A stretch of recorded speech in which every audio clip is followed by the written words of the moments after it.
Awesome. Great. Hello, everyone, and welcome. Thank you all so much for coming to this panel discussion called Decolonization and Improv. So my name is Todd Houseman, and I am an improviser and an actor and a performer from Edmonton, Alberta, which is called Amiskritsi Waskahigan. I was born and raised in Amiskritsi Waskahigan, which is the Cree name for that place. It's the name for, or what the name literally means is Beaver Hills House, which is the name of the fur trading fort, or that's the name that the Cree gave the fur trading fort. And then when the fort exploded into a city, it became just the name for the city because Edmonton is located on the Beaver Hills. So where I am right now is I'm currently in Waterloo, Ontario, and this is the traditional territory of the Haudenosaunee and the Neutrals people. This is Six Nations territory, and I'm very honored by the Six Nations for allowing me to be here on this land. So this panel is called Decolonization and Improv, and I am joined with a few guests, which I'm going to introduce very soon. But first, I'm just going to give a little bit of context for why this panel and what we're going to talk about in this panel. So in this panel, we're going to be discussing decolonization and its intersections in the improv art form, both on and off stage. Decolonization here can be understood as subverting Eurocentricity by amplifying BIPOC's voices and inserting cultural alternatives to the colonial structure that has shaped our improv world. How and where have we made improvements to our improv community to center BIPOC's voices? And how can we as BIPOC performers continue to bring ourselves to a stage that wasn't designed for us? So now I'm going to just get things started by introducing the other panelists that are joining me today. I'm just going to jump right into it. So I would like to introduce our first panelist who's going to be joining us, and her name is Sarah Dawn Pledge. So Sarah, if you don't mind, come and join us, and feel free to introduce yourself and maybe say where you are, and give a little bit of information to who you are. Hi, everyone. I'm Sarah Dawn Pledge. I'm originally from Wanak or Honak, which means humpback salmon, which I learned recently. It was very cool. I am currently on the traditional ancestral territory of the Tsleil-Waututh, Musqueam, and Squamish nations. Very grateful to live, work, and play on this land. And I am an improviser, actor, performer, baker, plant talker, all of those things. Very pleased to be here. Yeah, I'm so happy for you to be here. Thank you so much for joining us. And our next panelist I'd like to introduce, if you don't mind joining us, is Ese Atuo. So Ese, if you don't mind joining, turning on your camera, and telling us where you are and a little bit about yourself. Hi, everyone. My name is Ese Atuo. I'm a Nigerian Brazilian performer. I live in Vancouver right now, and I am hidden in an office for this amazing panel. So I'm really excited to be here, and thank you so much for having me. Yeah, thanks for coming. Welcome. Our next panelist that I would like to introduce, if you don't mind turning your camera on, is Vance Banzo. So Vance Banzo, if you mind joining and telling us where you are and a little bit about yourself. Hi, well, I'm here in Toronto, the meeting place, the home of many people that I won't leave any out, so I won't mention any at all. And then I'm just an actor, an actor and a writer and an improviser, a stand-up comedian, and I love to make people laugh, and I love to be here. Thank you. Awesome. Thank you so much for joining us. And our last but not least, I'd love to introduce our final panelist, John Gabritatios. John Gabritatios, welcome. You did it. You said my name. Way to go, Todd. Yeah. Tell us where you are and a little bit about yourself. I'm in Minneapolis, Minnesota. I'm based I work out of a huge improv theater, and I'm a comedian. I guess an activist now. I don't know how that happened, but that happened. But you've always been an activist, homie. Yeah. So that's primarily where I spend most of my time. And I, too, am in an undisclosed location somewhere. So there you go. Cool. Well, welcome. It's a pleasure to have you here. So yeah, welcome everybody. I've invited you all here so that we could talk about colonization and its intersections within, or decolonization, I guess, and its intersections within improv. So we're all improvisers. We're all different improvisers from different places, and yeah, this is it's really exciting to have you all here because I think that we all have a variety of different experiences and backgrounds.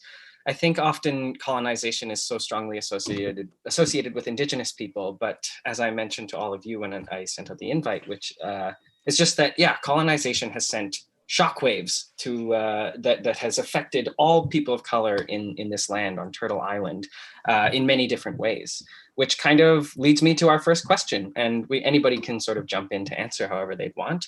But yeah, our first question that I'd love to ask all of you is. Colonization, as I said, across the globe has left deep shockwaves in our collective cultures. How would you define your relationship to colonization within this context? And I can give you some seconds to think about that. I mean, yeah, I'll give my answer right now. I'll just talk a little bit about how I would define my relationship to colonization within this context. Whenever I'm in Edmonton, which is my home territory, it's also the territory of my family. I'm a Cree mixed blood, which means that I'm Cree and my mother is not Cree. And I call myself a mixed blood because there's a difference between the Métis and the Métis Nation. Like, I'm not part of the Métis Nation, which has their own collective cultures and their own customs and stories. Like, that's not the heritage that I belong to. I'm more strongly connected to the Cree side. And when Cree or Indigenous and non-Indigenous people were mixing, they when they first started mixing, they were just called mixed people, like Métis means mix in French. So a lot of people just identified themselves as mixed bloods. So I've kind of seen people identify themselves as mixed bloods before, but it's a term that I really like because it's like historical. It's like from the Edmonton area, and that's something that I really like. But when I'm on my territory, when I'm walking around in Edmonton, I kind of have this like sense of pride, this intense sense of pride because I'm connected to my land and to my culture, and it's the place where my people have been for thousands of years. So I feel really powerful in that, and I walk around with my head high, like different when I'm in places here like Waterloo or places like Montreal where I've been living. So yeah, it's like less of an annoying relationship to colonization. It's more of like it's more of like this pride that I have when I'm on my home territory. Yeah, so I'll reiterate the question just for everybody. So colonization across the globe has left deep shockwaves in our collective cultures. How would you define your relationship to colonization within this context? I can talk a little bit about that if Sure. nothing comes because I walk a really interesting line. I actually, because of colonization, don't know a lot about my heritage, and that was really sad for me. I knew growing up it was hidden to protect us or to protect our family, and that became really difficult for me as I got older, when I wanted to ask more about where I came from, when I wanted to know about my ancestors, and I couldn't find out because it was really concealed to protect my lines. So I grew up, I have wonderful parents who grew up teaching me about contributing to community and connection to the land, and a lot of the principles and practices that are embedded in Indigenous everything. But I also grew up a little bit colonized and a little bit with that mindset. And I've been really working hard at diminishing that mindset in terms of my art, in terms of my community contribution, but I also, walk a really interesting line of white passing privilege, totally, which has been a really interesting endeavor. And actually improv gave me a bigger and more authentic voice than I had to begin with, because I found a space where I could explore that and met more people who could connect me to what it meant. And how I cultivated my identity through that, through knowing what's in my bones and blood, and knowing that I'm always protected and supported and my people are always with me, but also how to center those things in everything I do. So it's an interesting relationship for me. Totally. Cool. Yeah, thank you so much for sharing. A lot of that resonates with me too. But yeah, I'll give space for anybody else if they'd like to talk. I guess for myself, with colonization within this context of just me being, I was born in Nigeria, Lagos, Nigeria, and I moved to Canada when I was 5. So for me, it was always like, I've always understood that this wasn't my land. This wasn't our land, because Nigeria and Africa, that's ours, and we don't live there anymore right now. So it was just like, just, like, it's like entering someone's house and it's not their house. You just have to be polite and just like kind of like, thank you for inviting me. But I've always lived with that energy and still do. More open to finding and speaking my identity, speaking my truth, but like the overall general day-to-day for how many years I've been on this earth or been in Canada, I've always been like, this isn't my space, this isn't mine. So I'll be polite, but like I haven't like grooved in because again, this isn't my space. So right. Yeah, a lot of that resonates with me too. Mm-hmm. Yeah, which I'll talk more about in a second, but I'll give yeah if anybody else wants to take on this question.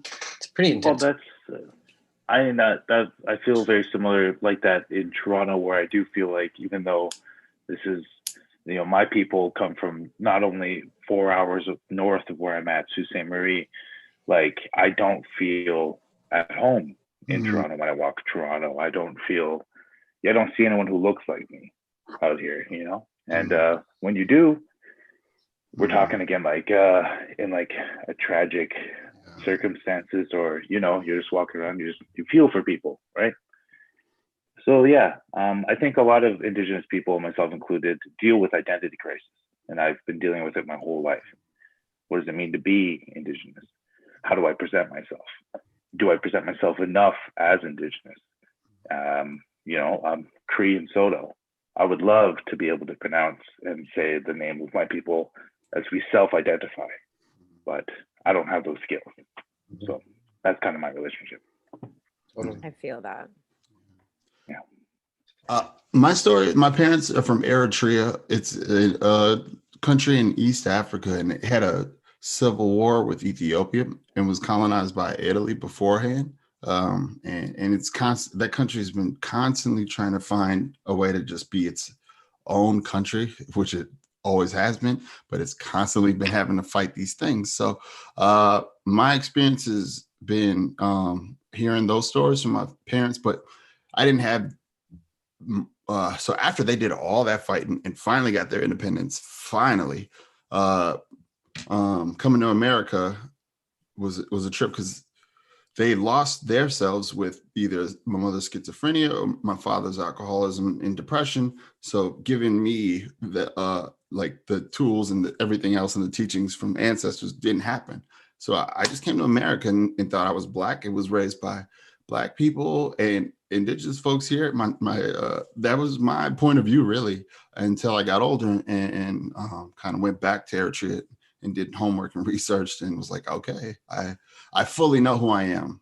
But that's not to say that a lot of who I am is not affected greatly because of colonization. It is now too a part of me, unfortunately.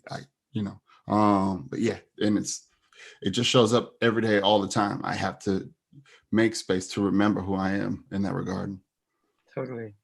Totally. I mean, like, yeah, all of us have been like touched by colonization in different ways. And it's the way I've like really kind of thought about it is like, or like, yeah, a context that I like to talk about, especially when talking about with kids, is like, you think of the history of this land, which is like, it's like 11,000 years. Like I'm going to use 10 fingers just anyway. So like 11,000 years, and this is just for my own people in Edmonton, like the Cree have been there for 11,000 years. So every one of these is 1,000 years. Like inside there is 1,000 years. It's so much time to have like beautiful epic battles or beautiful epic songs written or like stories told, scientists discovering things like religion, like all of these things to happen in just 1,000. And it's 11 of them. Like that's so much time.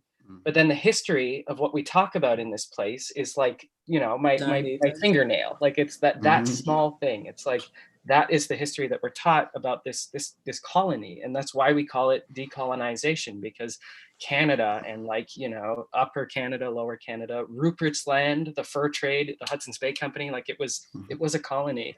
And so it's like, yeah, it's an interruption of this story. Like the story was going and then it was completely interrupted. So right now we're all scrambled, like we're all over the place, and we have identity issues, like Vance, you mentioned. Like I strongly associate with that, like being white passing, being mixed, like it's it's very difficult. I was talking to one of another improviser named Hunter Cardinal, who a long time ago told me that it's like equally as important to fight colonization as it is to just live like it's not there, like putting less energy towards it. And since then, like I know lots of different Native people that are always like, almost the first thing you say is just like, you are Native, you're Native enough, and like we all are Native, and like we're all a part of these people, and it's way more important to build each other up than to find ways to separate each other. So yeah, everything that everybody says is like really resonates. Sarah, you mentioned that improv gives you a voice, like it was a place to finally like have that voice, and that's kind of like really great for the next question that I wanted to ask, which is bringing it now into the improv world. Like I think, yeah, we've talked about colonization, we've talked about how it is in our daily lives, we acknowledge it exists because it affects us and it's in our blood. But now let's talk about improv, because we're at the Vancouver Improv Festival, and it's amazing. It's this art form that we have all come to in different ways. So yeah, I want to ask all of you, how did you come to improv? Which is kind of the first part of this question. And then how have you brought yourself to improv, like brought your own culture to improv? And I think we all do this in different ways, and sometimes we don't do this, which is completely fine as well. Like, yeah, like I said, sort of Hunter's teaching, like you're a Native no matter what language you speak. So yeah, how did you come to improv, and how have you brought yourself to improv? Well, so this is really cool because when I became a performer, I got hired at a place called Storium, which was the history of BC told through musical theater. And that's where I really got to connect to the Indigenous people here, like the Tsleil-Waututh people, who taught me so much. I worked with so many great people in that place. And that's how I got found for improv. David C. Jones found me, trained me as a part of a diversity clause in all of his companies, which was trying to bring in different voices, trying to center different prerogatives. And he trained me into improv. And then this whole world opened up for me. And it was because I was different. It was because I came with something that wasn't that present in the industry at that time. And that kind of skyrocketed me into this arena. Like I've been doing it almost 17 years. And that it's crazy to me now how that one little moment gave me this huge, and then I became the first bisexual member to join Queerprov. And that was my upbringing, was the most supportive, wonderful queer environment where I got to learn skills and tell stories and express my bisexuality, which was really cool at the time because there is so much stigma attached to that. So that's how I started to really cultivate my voice and bring myself into that landscape, was through. And I love that and I thank him to this day all the time for knowing then, way back then, that diversity was so important in the stories we tell and where those stories take us because we have a different point of view. And yeah, and then so I was with Queerprov for about 10 years before I started to branch out into other things.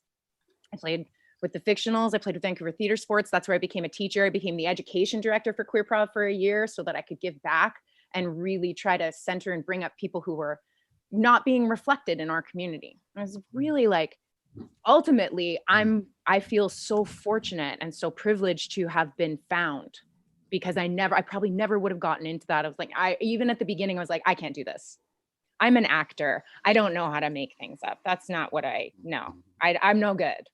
And I even remember like my first performance ever, I completely dropped the ball and I had to do one thing and I completely dropped the ball, and Russ Brummer saved me in the moment. And that was when I really learned about support in improv and making each other look good and lifting each other up. And I just fell in love with it. Totally. I guess I'll go next. I kind of like Sarah started, I got into improv was introduced to me because of my theater teacher in university, to be like, do improv, you're too stiff. And I'm I'm not studious, but like I'm a tunnel vision person. Like if I want to do something, I just do it. But like I thought improv was a distraction to like my dream of being a Broadway actor. So I did improv because I was told to do it, but like I just did it to be like, I'll do it and then I'll know it and then I'm good. And I did it and I knew a little bit and I was like, I'm good, goodbye, good day. Like I took a class at Second City, did the whole thing, and I was like, okay, I know improv. And then Natasha Boomer was my first improv teacher, and she kind of encouraged me to continue.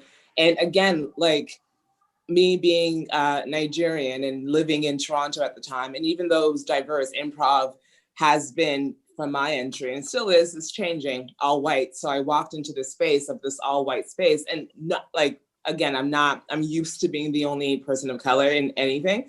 So I was used to this. I wasn't surprised by it, but I knew this wasn't for me. Because again, it's just like, okay, I'll do it because I was told to, but it's not for me. And I didn't enjoy it because it's like, I just did it because I wanted to check off a box kind of thing. And then I did it, and Natasha encouraged me. I did the whole conservatory program and all that stuff. And it was fun, but again, it's not for me. I'm just doing it to improve my theater. And then I stopped doing improv for like, that's not my thing. And then I moved to Vancouver and I got bored. And then I took an improv class through Instant Theater. And again, not for me, all white people, but I'm bored, so I know how to do it, so why not? And then I did it, and like Sarah, because I was the only, and not the only, but the only Black performer or Black woman, I was just like everybody's special unicorn. Sometimes feel the same way now, but like you get used to it, you know? But it wasn't until then I'm just like, okay, I'm here for a while and I've been doing this for some time. So maybe I need to recognize my place in this and see how I can insert myself in this. And I've been doing that really since I moved to Vancouver, not immediately, but like I would say for the past 5 years. And I've been here now for like 7 years. So I've been like, and I'm still trying to insert myself more. I am like a bully pusher, but I think I can do more for myself. But yeah, so I got into improv not wanting to and not really liking it, just seeing it more of a thing that I should do. But now living in Vancouver for 7 years and seeing how, and truly sitting down with myself and really recognizing, I guess, all the years that I've been in improv and I've seen these white spaces and I've just been like, it's not for me, just dismissing it, realizing that maybe I need to like really see how that really affected me and how, and just acknowledge that my time in improv. Because I don't think I've really actively sat down and to be like, yeah, why am I doing this? I've just been doing it because it's there and it happens and people show up and it's, I love performing. I love improv. And it's just so like, it becomes so like, oh, it's an improv thing. Okay. But then it's more than just an improv thing. And like being the only one for the how many years I've been doing improv, it really, I guess, me not acknowledging it, but I guarantee most likely has had some effect on who I am. So, because I spent most of my energy and now in improv, doing improv. So, yeah, I think I have to be like, why are you here, essay? You know, kind of thing. Because you're amazing. That's why. Oh, thank you. Yeah. Totally. Yeah. I mean, like, yeah, we all have amazing talents. We all have amazing gifts. I mean, this kind of like makes me think of another conversation about sort of like tokenism and yeah, you mentioned being everybody's special unicorn. I think maybe all of us have had experiences like that. Most people of color in the performing arts have experienced tokenism in some way where you are everybody's special unicorn all of a sudden. But yeah, I think like I recently was having a conversation with a fellow student of mine. Also, if anybody else wanted to continue that other question, like we don't have to continue going around in a circle. We can jump in, or if you want to stop me, just like, you know, stop me. But that's, yeah, that sort of made me think about this conversation about tokenism and about how, yeah, being given this opportunity, like a lot of people of color are given opportunities. And I felt like for myself, when I was often put into, like, this is more for acting roles that I got like out of becoming an improviser, I felt like I was in this role that I didn't deserve or that I wasn't good at. Like, it was like, oh crap, you've accelerated me. You pushed me into this boundary, or pushed me out of my boundaries and out of my comfort zone into a position that I feel like artistically not good at. And so then it's this complicated thing of just like, am I a bad actor? And now like, people are Imposter syndrome. Well, yeah, imposter syndrome, exactly. Like, but then like the optics of it, it's like, are people going to assume that Native people just don't act, like, are bad at acting because they've been put into this position? But then that, even acknowledging that, like, erases our talents as all like amazing improvisers. Like all of you are amazing performers and powerful improvisers. So yeah, it's like this like even when allies want to help, it's like sometimes can put us in very strange positions. So yeah, like I like that decolonization as a as a term is, in my opinion, similar to feminism in that it's not an answer to something, it's a conversation. So all of these conversations that we're having are all like moving towards that. I guess there's not really a question in there, but if anybody has anything to jump in on that, then feel free to just jump in. But yeah, totally made me think about tokenism. But I do. Spaghetti-o. Your turn, John. Hands up. I got nope. I'm not saying no. that. You go. I'm not saying anything either, John. You know me. Okay. Well, all right. Okay, then. If you want me to speak, I'll speak. Thank okay. You. There's so much that I guess I'll go back to the other part. Just my entry point was with I wanted to do comedy, so I only knew about stand-up, and most Black folks, we just do stand-up. That's what comedy is, stand-up. There's no such thing as no improv. That's you said to us, people get on stage and they just make it up. Who's paying for that? You want me to pay for that? I'm gonna show up, get dressed up. It's gonna be a date night, and we're gonna watch people make up some stuff I could do in the house every night that we've been doing in the house. Me and my family do that all the time. Okay, so like that was crazy to me. And then when I started doing stand-up, got a bartending job at the Brave New Workshop Theater, which is one of the oldest running satirical theaters ever. Before Second City, there was the Brave New Workshop, and I was able to get free improv classes just from working there. And before my first night, the boss was like, "Hey, have you even seen a show here?" I was like, "Look, man, no, I haven't. All right, Black people don't come to, we don't watch, this." And then he was like, "If you want, you could just stay tonight and just watch the show." I was like, "Damn, man, you gonna make me fake laugh? Like I gotta fake enjoy this in front of you because I need the job. All right." But I'm telling you, like by intermission, I was like cry laughing. I didn't understand. And this is like the sketch part. So I was like, I didn't know, like this was the feeling of like watching a beautiful play, a theater can also have that feeling like stand-up gives me with all like the, the insights and the laughs and, I didn't understand it. And then the third act of the show is all completely improvised. So I was like, okay, here we go with some bullshit. This better not, but so far I was already good. And that blew me away. I was like, these people working together. Oh man, this is that. How fun would that be to be like with a squad or with a team that just kind of, you could just like bounce off of each other and do this cool thing. So as I was working there, they were like, Lauren Anderson, she like sometimes does this like bro voice. She's like, dude, we get free classes if you work here. Dude, you should take a class. I was like, I'm not going to do it. And she did that for like a month straight. And I finally took the class, and then I've been going ever since. And I was like, 11 years ago, something like that. So, yeah, it's all, but from day one, it's been white. But,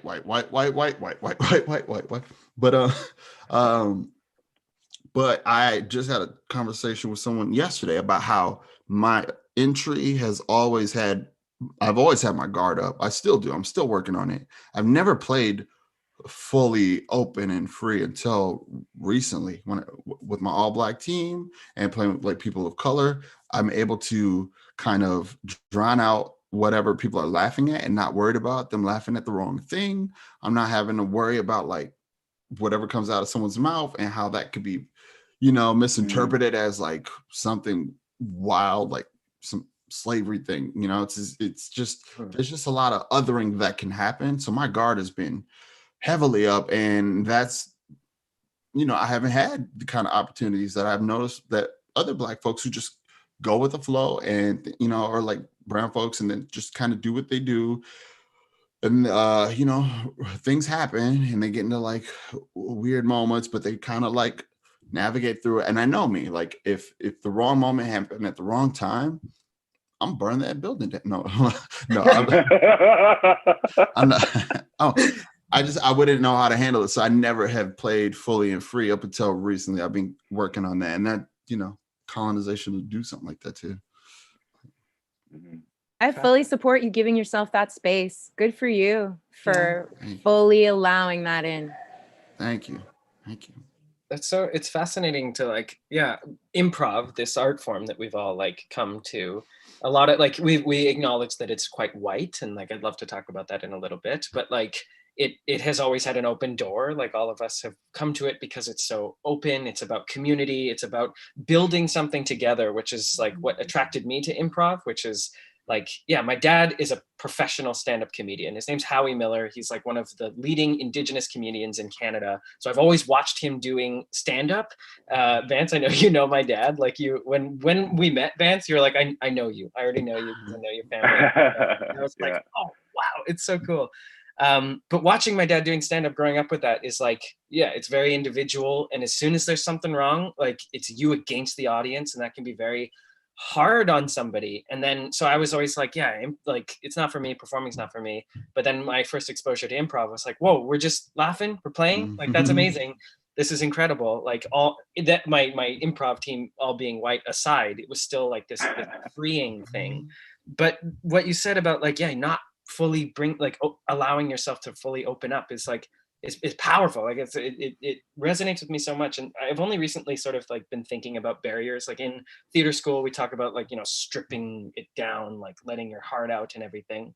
But I've kind of come to accept that I'm quite comfortable with the walls that I have. Like, I've pierced my nose, I'm covered in tattoos. Like I kind of walk around and I kind of try to be like scary because I just have had so many bad experiences in public, with people or in spaces, like, and I've given myself permission to celebrate the walls that I have because they're important to me. And like, I don't need, like, it's not always about like, just free yourself, free your body, free your mind. Like, it's like, nope, I don't need that all the time. And sometimes, and where I do need that is where I use that, but not all the time.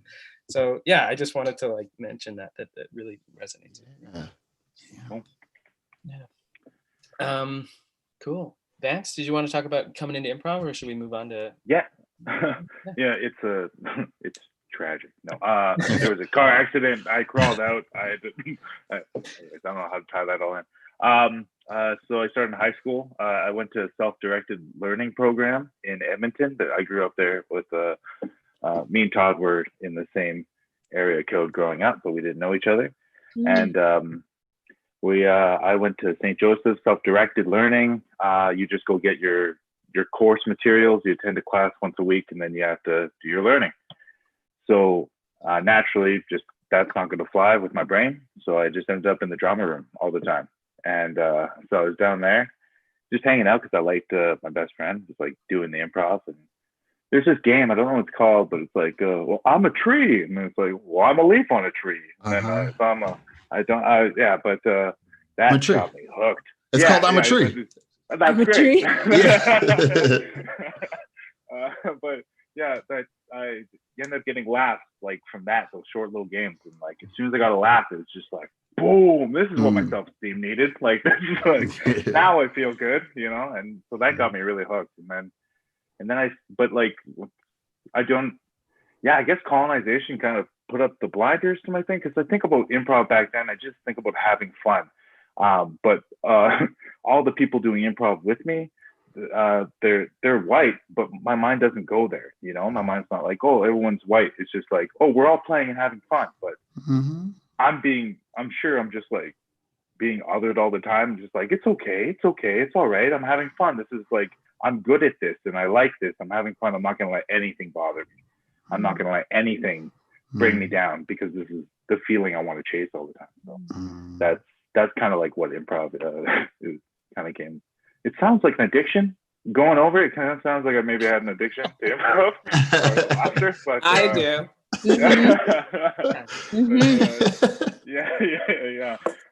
It's just so much fun. And I think of but like we can roll this into the other conversations. I right after high school, I didn't get into rapid fire theater, and I was like, oh no, what am I gonna do?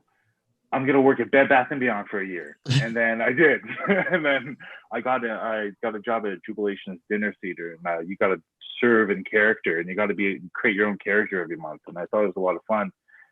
but I wanted to do the shows. And I didn't know why I wasn't getting any shows. I was like, I just chalked it up. I'm not a good enough singer, not a good enough dancer, you know. And then after a while, I was just like, oh yeah, everyone up there is white. Like everyone, all the roles are white people all the time. And then I just started begging. I was like, oh man, like I heard Elvis is like maybe a quarter Cherokee. Like maybe they could write a show with Elvis in it and I could like get into that, you know, or like maybe I could write a Dances with Wolves musical theater thing. I don't know. Like I want to work, right? Yeah. So those are the kind of spaces I wasn't able to succeed in, just based on bias, right? It's so interesting you say that, because I was very similar. Like it never occurred to me. I always call it the meat suit. Like you don't get to choose the meat suit. You arrive as Stardust in the meat suit, and then it's your spirit that moves your meat suit, right? So for me, and I teach my students that, I'm like, you get to tell the stories you want to tell, but that feeling of like, oh, that's why.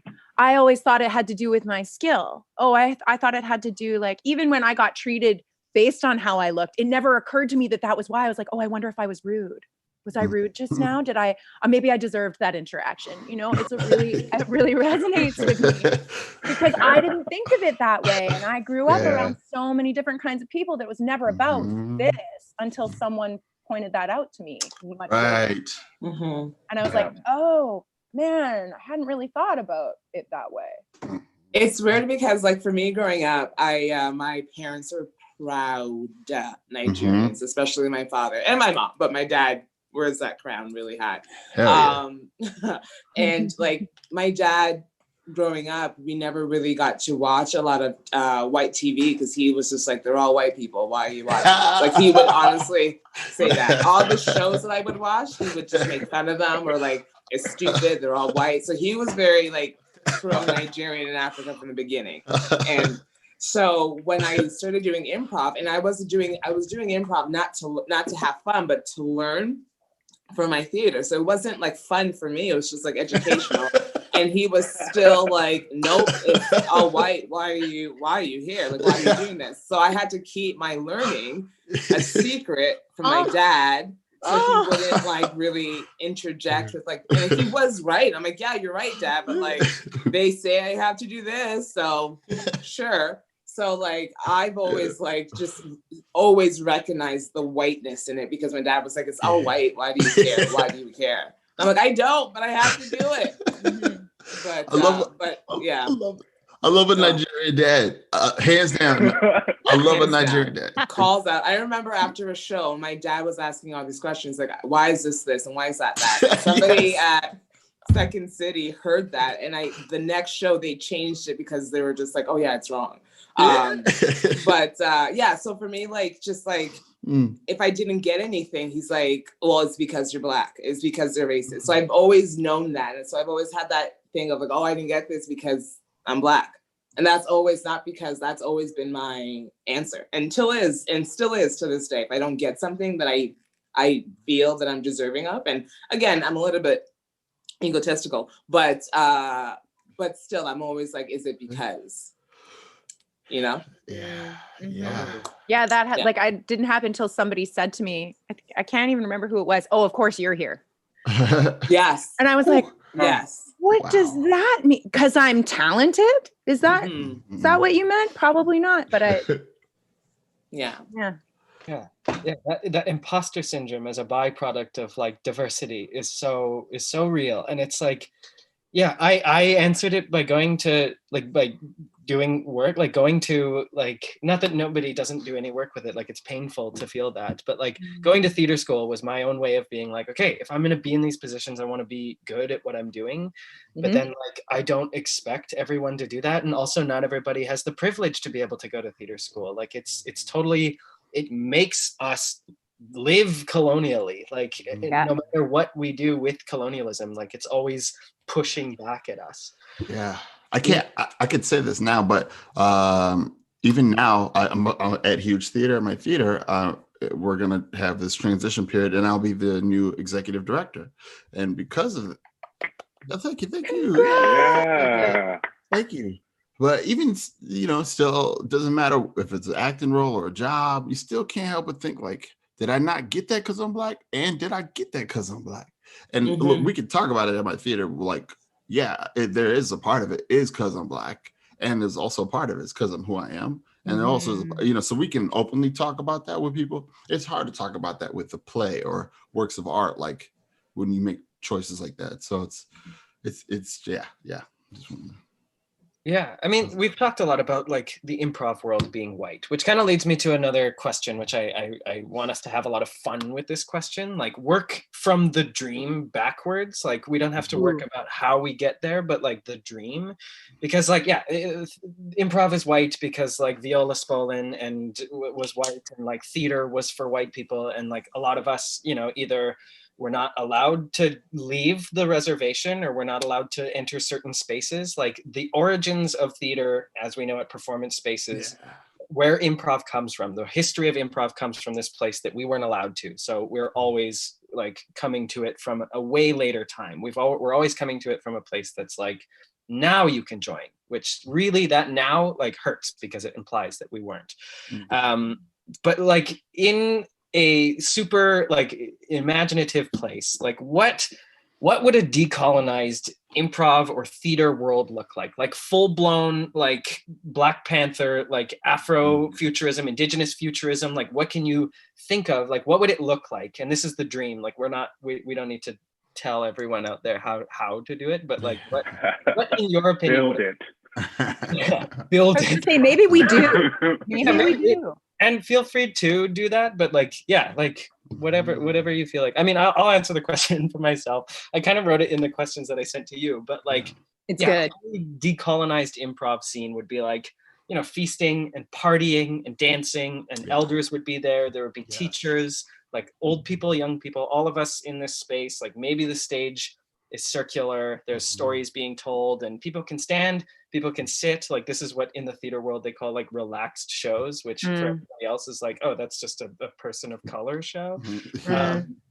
And so like, yeah, it would follow like the winter calendar. We'd tell trickster stories when we're supposed to. We'd honor our ceremonial ways while also providing this fast and loose, high energy improv thing. And it would also be in a floating city, like above the chaos COVID world below. And we'd like give honors to the Thunderbird for allowing us to be in the sky. Like that floating palace is like my ideal improv world. Like that's what it would look like. And how to get there, you know. I want to go to there. Yeah, you're all invited. We're gonna have a party. We're gonna do some improv. But yeah, like what is your like decolonized theater world look like? Which is kind of a huge question, but yeah, if you got one little piece I would say that I know in this future, it would have to be a space of reflecting what's going on outside. So you know, people can go knowing that they'll hear the stories and it would be for the sake of healing, you know, and laughter, and that would be just guaranteed. I know now when I go see shows, I may or may not hear anything that's reflecting my world. If I do, sometimes it's probably wrong. With this, it's like, yeah, you'll get it all. All of it's gonna be for you. Even if you don't understand it, you'll be able to relate. And that's like, it'll hit. Maybe, yeah. Totally. Yeah, reflecting what's outside. That's totally a part. Yeah, that's totally a part of it. I think like, yeah, also in my floating cloud city thing, everyone is welcome there. Like it's not just for Native people, but it's painted in the Native colors. Like it's painted in our culture that everyone is welcome, which is you originally, like you brought up when we were first talking about how like this, you felt like this wasn't your land. Yes. It's like a concept that Native people have been feeling for thousands of years. Like it's so difficult to communicate decolonization to people that believe only in land ownership and writing down history and like coming from it for a very Eurocentric way, because how do you talk to people about like, well, the land doesn't belong to anybody without sounding like a hippie? And I'm sorry, but I don't like, I hate hippies. I'm not like, I don't think. I'm offended by that. I'm offended.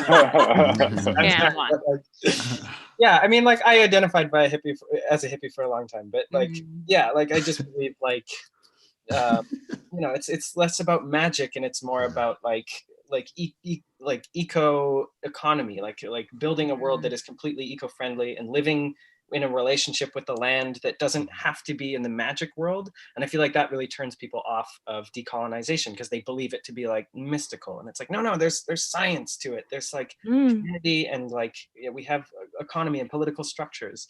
But like I think the space, like in an Indigenous context, if this place was decolonized, then everyone would be welcome because that's what we did to allow settlers to come here, which was like, we'll find ways for you to work here. Like you can trade, but you just got to follow the rules. But then that last part just didn't work. Like it's like it just didn't follow the rules. But yeah, I wanted to say that my floating palace is totally open doors. Anybody can come in there. Thank you. Let me go ahead and send a text out to all my people. Like, we're good, y'all. We found somewhere. Don't worry, we found it. Hell yeah. That's beautiful. Yeah. This is a hard question, and we know why. But if I'm taking baby steps about it, I also towards the dream of the future of what it could look like. I like to think about all the things that people. I like just first and foremost, all our trans family, all our folks who are out there who identify as trans and having truly a space where they could be free and play and like know that they don't have to do stories about that. When I think of the future of improv, I see that like involved. Not to just shut that out, but I really feel like they don't really get opportunities to just play. Yeah. Right? When I think of the future of a decolonized improv world, I think of that. No more othering. Yeah. There's, I loved what you wrote at one point, Todd. You talked about the fire in the center. And that, like, for me, the theater in the round, like, we don't have enough spaces that represent kind of the ceremony or like how we commune. And that sense of community, building a culture that is for everyone, that reflects everyone's voice, where everyone is seen and everyone is amplified. And we follow, even if we don't totally understand it, we follow where that story goes because we've never heard it before. And there are so many things in improv that link to that link to accepting offers, people, points of view, seeing where they go, because we've never been in that realm or territory before. And what will we learn from it? Not just about others, but about us, about how we contribute, about how we lift up, about how we move forward. And I remember having a great conversation with Kim Harvey about that once. And if you're not following Kim Sinclair Harvey on Instagram, you should. She's a wealth of incredible everything.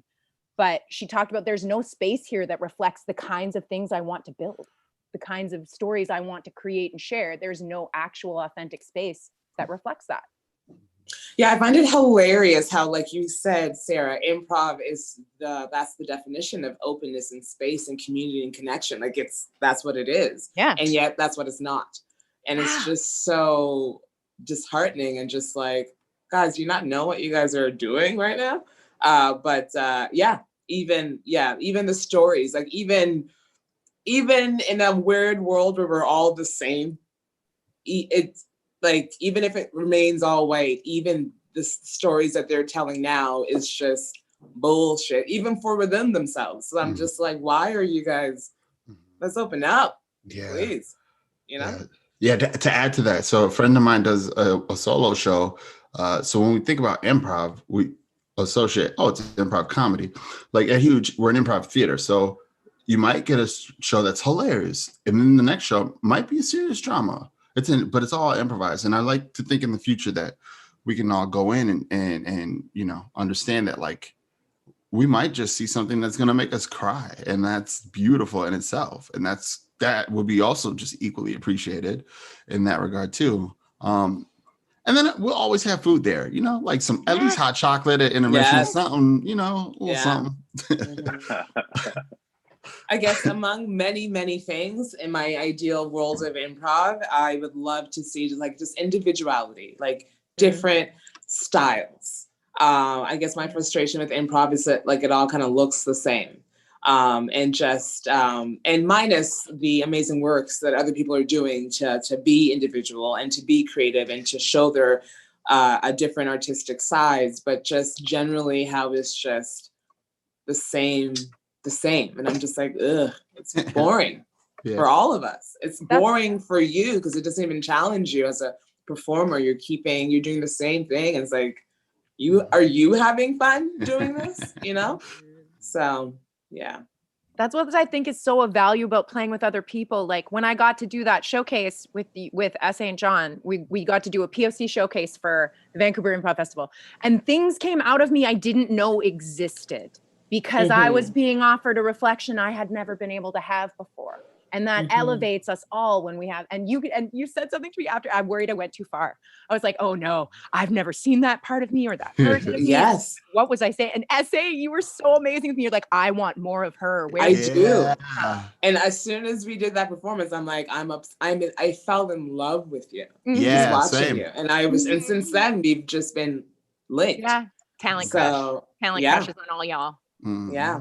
But if we hadn't have had that opportunity, if we hadn't have had that like space, I might not have learned that version of me, or that those people live in me, and we can tell those stories those ways because I felt safe as well. And I think trust, the biggest thing I want to see in the dream improv world is building and cultivating the community that truly trusts each other.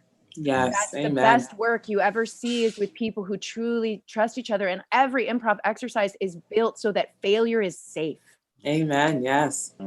We have to be able to fail and pick each other up. And that mimics so much of what is in life right now. Like everybody's scared to say things because scared they're going to make a mistake. And mistakes in improv are gifts, and it's how we learn. It's how we get better. It's how we do better. And unless we're making those mistakes, it becomes very bland and boring. Yeah. Vance, I haven't heard anything from you, and I'm really curious to hear about your dream world. Oh, Vance has been frozen. Okay. His screen's moving. Yeah. Nice. Yeah. Oh, geez.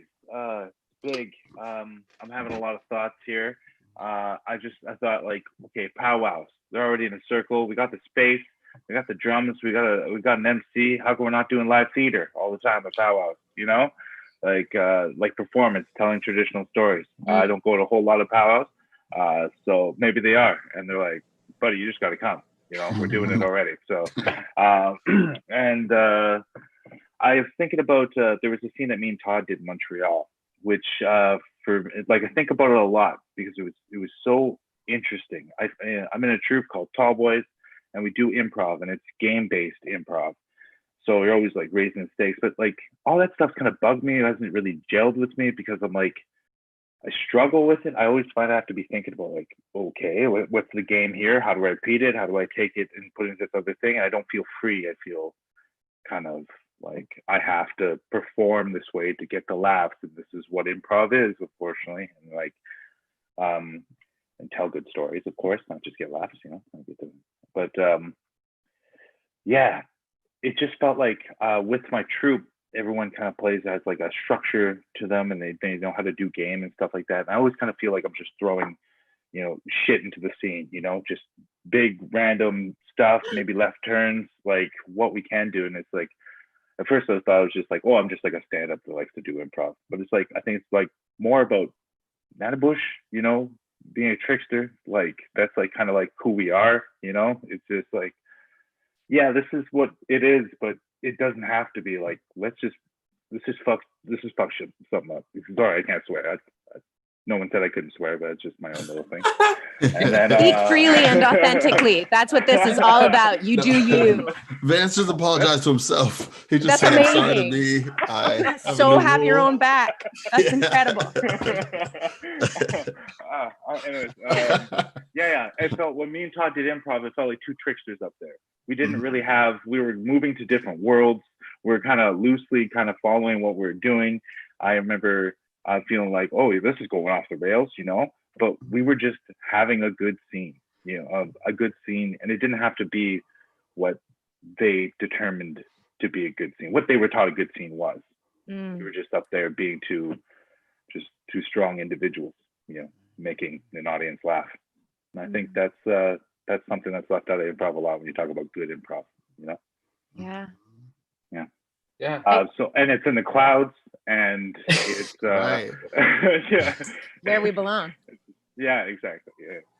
Yeah, that's interesting. Like talking about trickster, and like bringing trickster is like in our cultures and our stories. It's like a huge part that is left out of like this Eurocentric narrative. of Trickster, who's like not a deity, but is responsible for creating life, like human life. And like, I love Trickster stories, which I'm not allowed to say his name. There's no snow on the ground, but like, I love Trickster stories because he often gets into trouble from his arrogance, and then something is created, which is totally like in my mind, like related to improv. And I think that kind of leads me to like, yeah, talking about, I think I know, I can identify for myself all the intersections that improv has with my culture, but like, I'm curious to hear your opinion of, because Vance, you mentioned like we have powwows, which are places where people come together and they feel the same things that we feel in improv, but like, yeah, there's improv elements to some dances, but for the most part, it's like, it's a different thing. So like, yeah, is our work now to like take improv and find ways to justify our cultural elements to it, or rebuild improv and focus on the powwows, or like, or yeah, like uplift powwows to be like a mainstream thing that people can go to the powwow. And everyone can always, you can go to a powwow. Everyone can go to a powwow. You can always do that. But like, yeah, or is it, yeah, should we rebuild improv? Should we fix improv? Or should we just focus on our own stories? Because that to me sort of feels like a part of this conversation. Like, as I mentioned, like decolonization is all about fitting ourselves into a stage that wasn't built for us. The histories of improv, they didn't make this thing for us. So now it's like, do we make our own thing, or do we fix the thing that we're in? But I think that conversation is really stemmed to like, societally, how do we coexist as people that come from very rocky backgrounds? So I'll just leave that easy question for everyone to have the answer. I just real quickly, when we said state of our own stories and stuff like that, our ancestors never stopped telling new stories, so I don't think we should either, you know. So we just keep telling new stories, be in the space, you know. And as far as fix or rebuild, it's super tough. I don't know. Rebuild, like, I would love to see, like, Todd, do you want to just build an improv theater in Oshawa? Like, we'll just go out there or something. Like, yeah, why not do that, you know? Why not? Absolutely. Like, that it can be done, you know, and we don't have to, you know, go through all these administrators that have been there for 35 years and been doing it, like, so we can go in there and like be like, can we make tweaks and can we do this and stuff? It's like, I would love to see something built from the ground up that's part of us, you know. I've reached this place of not asking permission and begging forgiveness. I've reached like, because I think it's about evolution, and we talk about fixing or rebuilding. We don't talk like, let's wipe the slate clean and see what comes out from the ashes. Let's see. Yeah. It all came from something once, and it wasn't perfect the first time. There's no ceiling. So if we wanted it to look like the palace in the sky, what can we do right now that helps us move towards that? What are we doing every day that with our hands that's really helping us like evolve? Because improv has evolved over time, many different ways and many different facets with many different styles. What's the next evolution, and how are we guiding it? I know Talib Kweli, the rapper, in one of these songs, he said, he was talking about hip hop, and it makes me think, like, he's like, hip hop lives for us. Like, we don't live for hip hop. It's supposed to serve us. We're supposed to use it to express ourselves, however we're feeling or whatever's going on outside, and it needs to be said. We use it to this beat. And I think of improv in the same way. It's not really something we got to like bow down and like uphold to the improv gods. Like, no, it's here to uphold us. And, you know, like, true to what you're saying, Sarah, like, I'm sure improv has been here since that first 1000th year, you know, like of the 11th. It just has never had improv as the name. I'm pretty sure in Nigeria there is a version of improv. They just don't call it improv. I guarantee it. And this is ancient, and it's in our DNA. And I think if we continue to have it serve us, then I think we're playing with that wonder that we are already craving, that sense of magic that we're kind of seeking. And that's kind of like that's what gets me going. Pissing white people off because I'm doing my thing also gets me going, but also chasing that, like, this thing that we haven't really felt or seen before, that we're getting closer and closer to. That's what I love. That's what I'm after. yeah, so I think there's something to be said about like, as long as we are firm in where we're at and just kind of expressing what's inside of us, but just hijacking improv to use, then I think we're in the good. I feel like I'm in the good when I do it that way. It's just I might sound like a pessimist. I like to call myself a realist, but who knows? But like going off your comment, John, about hip hop is an expression of, of everything, but hip hop is an expression of pain and struggle. But like improv is not, because it doesn't express pain or struggle. So in a perfect world, like I think we need to, and not, this is not specific to improv, it's societal too. It's now, it's everything. We need to acknowledge our pains and find peace with our pains. And we haven't done that yet. And it's going to be a long time until we all do that, because we've all fucked each other over so many times. And so it's just like, we can't rebuild when we have like pain. Yes. Because we can say we're cool, but then like once you cross me, Sarah, I'll be like, that bitch. And then we go back to that triggers. tension. Those triggers, because we haven't acknowledged our pains. With hip hop, we're constantly expressing it. That's why it's so huge. Or jazz, because people are like, my pain, I'm acknowledging my pain, I'm expressing my pain, I'm feeling my pain, I'm healing my pain. But with with improv, we've, not to my knowledge, and correct me if I'm wrong, they've never expressed pain, acknowledged, because it's not our pain, it's their pain. Okay, so that's what you mean. Okay. Yeah, but then they themselves, they have a history of not acknowledging their own pain. So what do you think? They'll give us time to talk about our space? So it's just like, we have to, I mean, fixing, I don't like the word fixing, because like, why fix something that was never meant for us? I'm a firm believer of like, why help something that was never intended for us? There needs to be a rebuilding, but before we rebuild, we need to come together, we need to cry, we need to forgive, and we need to heal, and then we can rebuild. I totally agree with that. That's not even pessimistic or realist. That is like a need. You're right. And I think you're also reframing and checking people who think of improv as this like happy-go-lucky thing. And So I'm with you in speaking of hip hop as also when I think of improv. And that's because I see, but they're usually Black and brown people. My friend Theo, he's got a one-person show. It's called Poems for Everyone. And he comes out and he asks everyone to just say a bunch of words randomly, right? First he asks everyone to close their eyes, think of their happiest memory, right? And then whenever they're ready, they will start saying these words that just comes to them from that memory. And after a moment's done, he'll take a second and just spews out this beautiful poem, like a legit poem. And it's heartfelt and it connects all these things.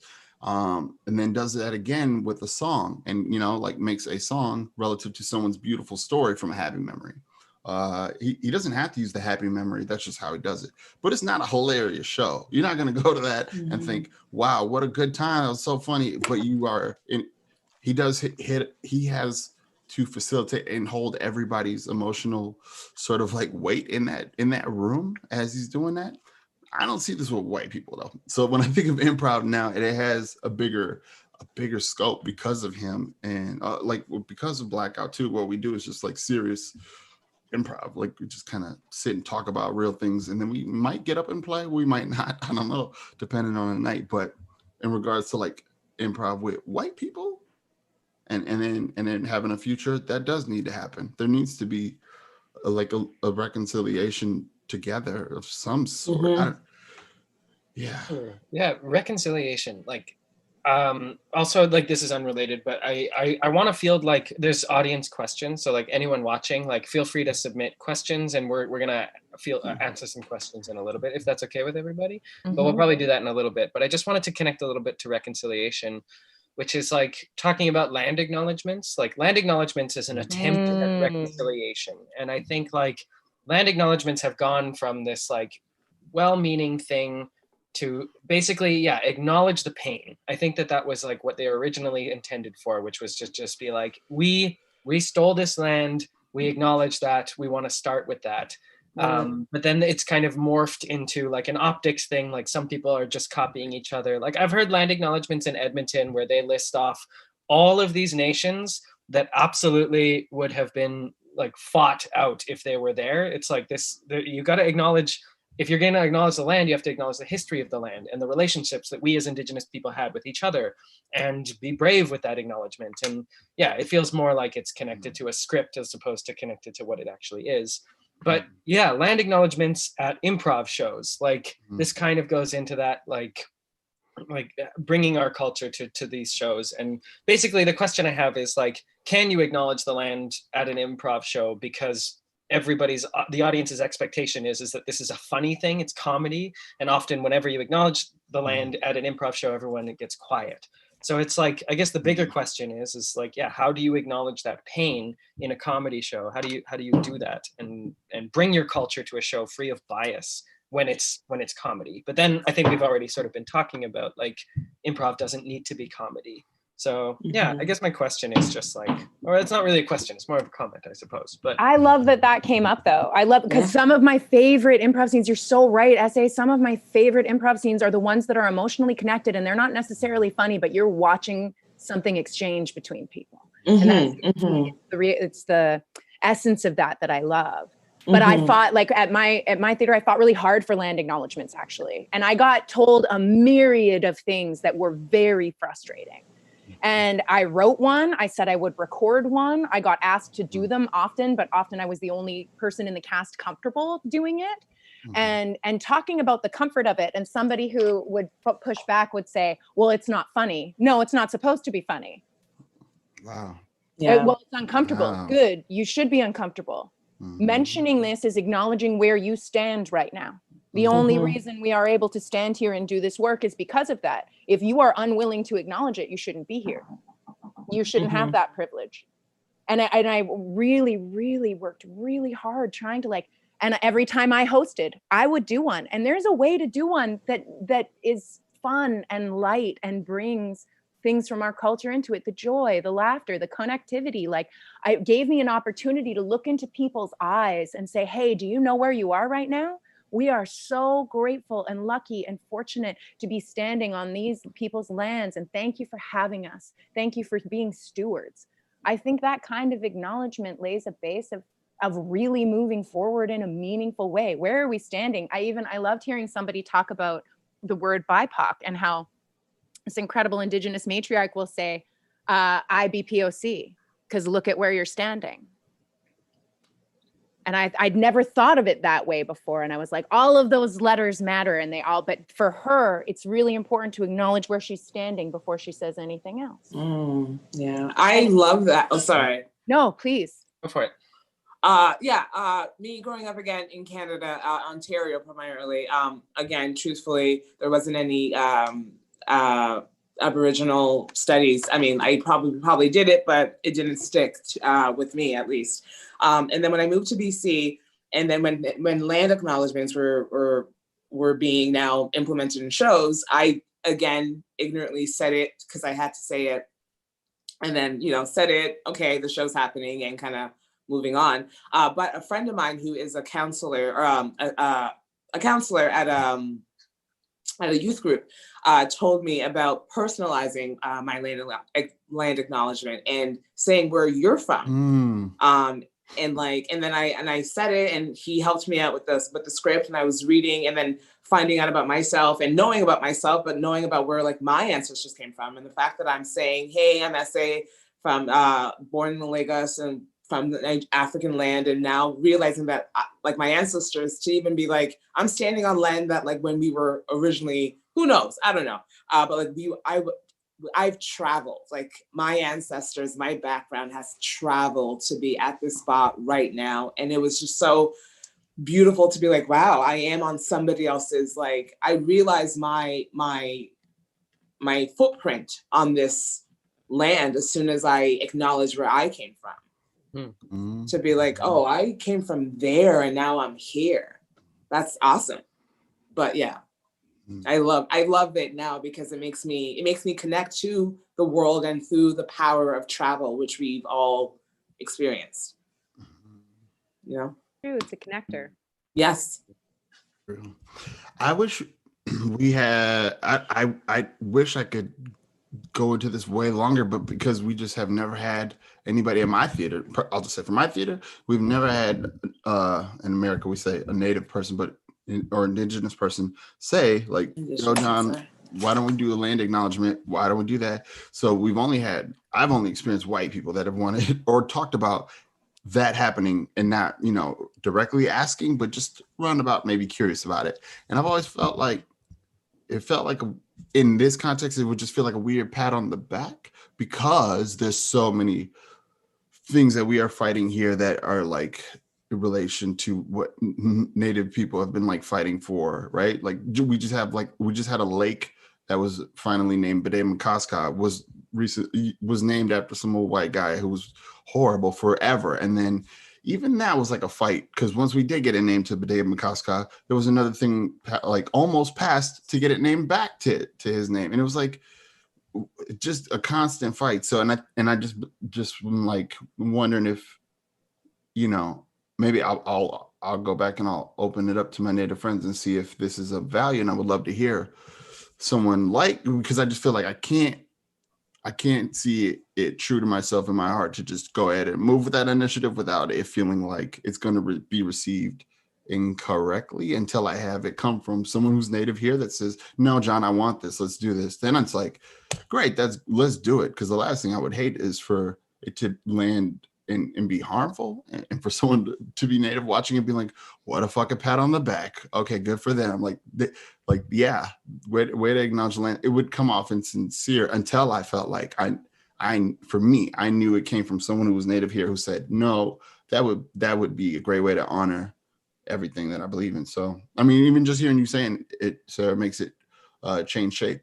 I mean, someone recently wanted us to do like a corporate show, and they were asking if we could do a land acknowledgement. I was like, not unless somebody who's Native does it or requests it.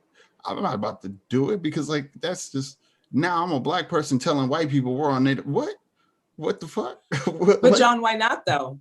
Why exactly. not? It's pretty powerful. I'll tell you why. Why not?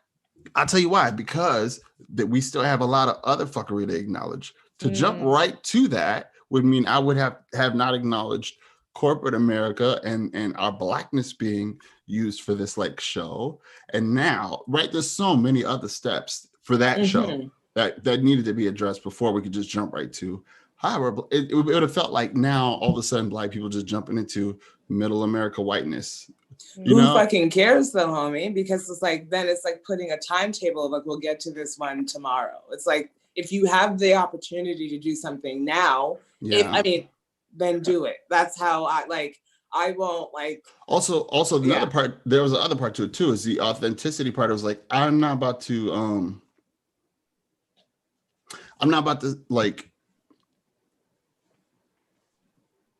how do I say it? It just feels like if I'm talking to a bunch of white people at a corporate thing, and I, as a Black person, I would want to have said the land acknowledgement, because of that's what I've been trained, and I've spoken to my Native folks, and they were like, please do this. That's authentic. That's real. In that moment, for whatever reason, it felt a little bit like the same way in which corporate America now is like, oh, this gas company or Target donates half of its proceeds to XYZ. So now we buy into these brands based on how good they do. That's kind of like this new culture. And so I was a little bit weary of that in terms of being like, now we're going to do this corporate show, and this corporate show has some do good, feel good sort of environment to it.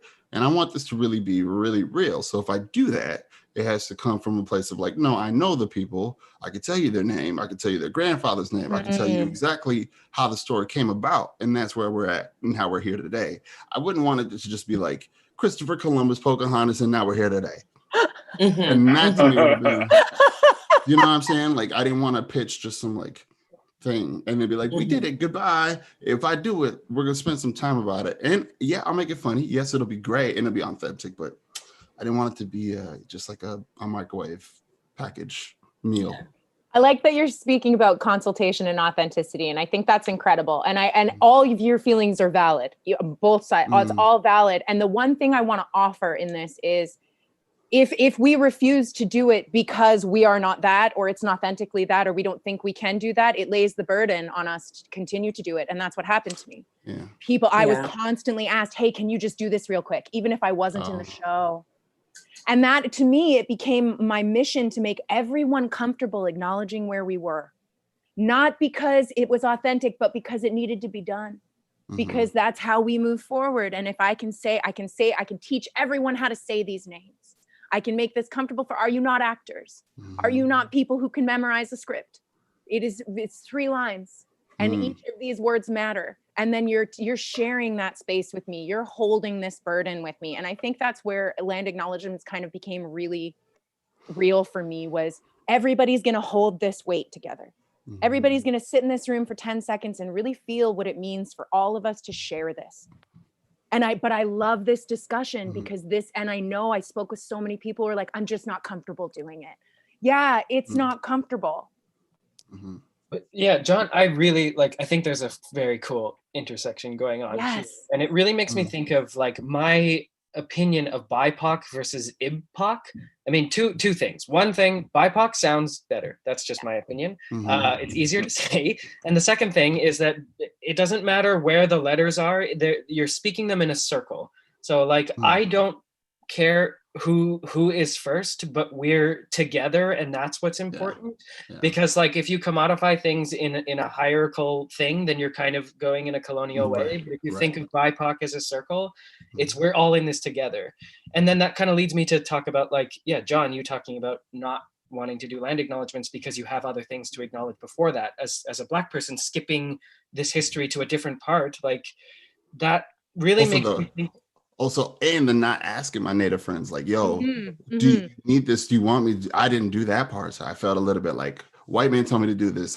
Black man said, okay, I need to go talk to my Native friends and be like, that was the second part, but go ahead. I love that. But that's what I totally support. And I think that we ultimately are fighting as people, as activists in different ways. We're fighting against indifference. We're fighting against racism. Racism is the main problem. And I have this analogy that I use all the time, which is we're fighting racism, which is we're building this thing. We're building whatever it is. It's an arbitrary thing. We're working on it with tools. And I'm asking you, can you pass me the hammer? And if you're oh, I don't want to, it's okay, can you pass me the hammer? And it's you're building the thing. But me acknowledging land, doing land acknowledgements, and you acknowledging whatever you feel you need to acknowledge, if it's still building, not fighting against racism, then I'm next to you and I want to build it next to you. And this is kind of what I said at the beginning about infighting, or drawing each other further apart. I think we all have our own work to do. We all have very important heavy lifting to do. And I fully support, I support your work, everybody's work against racism, but it's going to look different coming from me because I got to fight for my family who's suffering. I have living family members that are suffering the effects that I know more about. And so I'm just putting my specific skills and energy towards it. But I do believe that you can't have decolonization without Black liberation. These things are all connected, and they're all, but the way that we're working, it's I'll build this part because I know how to build that part, and you can do that one because you know how to do that one. And so I'm less concerned about making you come over here because you got work to do over there. But that's just, I don't know if that's helpful, and feel free to disagree in any way anybody wants to, but I love the circle, and you're right. I think of it that way. I love that. I love that this discussion is even happening in such an open way, because this is, it became difficult to have these discussions even, or being shut down because it's not funny.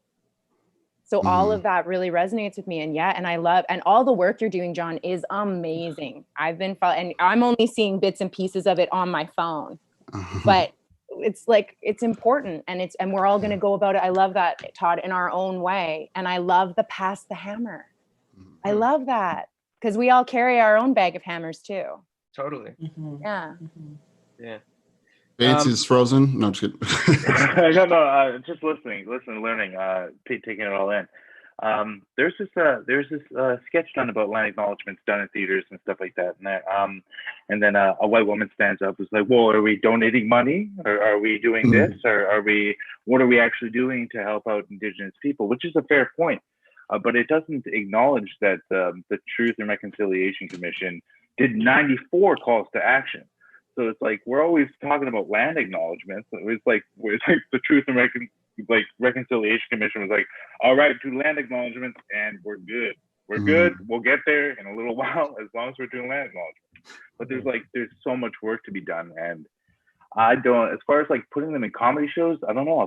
This is why I'm listening. I'm taking it in. And I've always been kind of hesitant. I just trying to picture a comedy show, especially in a small room, just being like, all right, you ready to go? We're having fun, but first, I'd like to acknowledge the land that we're on. And it's just like, I'm just being in that room.